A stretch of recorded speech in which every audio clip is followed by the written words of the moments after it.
slipped on the graphic. So the Dolphins traded for Jalen Ramsey for a 3rd-round pick and tight end Hunter Long. Was this a best landing spot for Jalen Ramsey, man, in Miami, a team that's got a lot coming together, budding defense? I'm a fan of Miami. What do you think about it, though? I've said it two times. I'll say it again.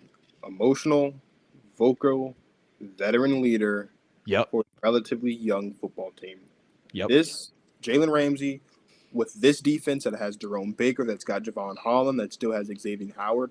I believe Byron Jones is still there, although I read somewhere that he might not be. I'm not 100% sure. I did read something about Byron Jones. Yeah, they actually did. They're wanting to cut him, or they're intending to release him, I They're think. talking about it, something like that. But still, the defense is still good. You add Jalen Ramsey to that defense. Let's talk about Jalen Ramsey. This is a guy who, led one of the best defenses in football in Jacksonville a couple of years ago to an AC Championship game. Should have been in the Super Bowl if it weren't for a dumb call. We're talking about a guy that won a Super Bowl in LA.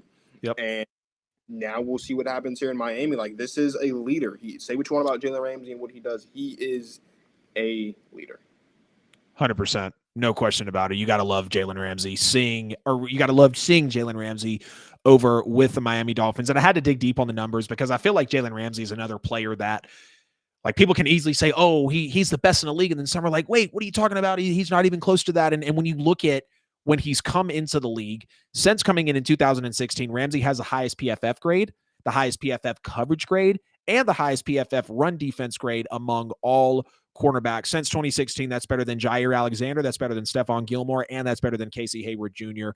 Clearly, we know he's a guy that is to be reckoned with in the NFL. There's no question about that. And when you look at the Dolphins' coverage grade in 2022, their leading secondary player was an undrafted rookie. His name is Kader Kohu, I believe. He had a 68.6 coverage grade, which was 47th in the league. They had a 56th coverage grade, 103rd, 132nd, 134th. Unfortunately, Xavier Howard did fall into that, so that's very unfortunate to see. And over the past 2 years, Howard has allowed 13 receiving touchdowns as well. So bringing in Jalen Ramsey, like you said, veteran guy with a team. The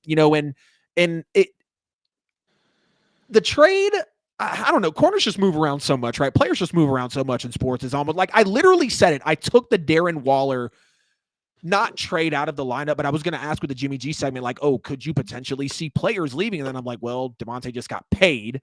Darren Waller's balling right now, or at least, trying to get back to balling in with the Raiders, and it's boom, it happened. So it's like, I don't ever know, or I guess really ever see it as a right time to go for a trade that just kind of happened. And I'm like, damn, now we got to get into it. But yeah, the Dolphins acquiring Jalen Ramsey, was good. Or excuse me, hold on. I feel like I'm totally lost here for a second. Where am I at? Okay, no, I'm good. Sorry. Damn, I was like, where did everything just go? Man, that just totally screwed me up. You ever just like in the middle of something, you're like, wait, did I just like autopilot through that?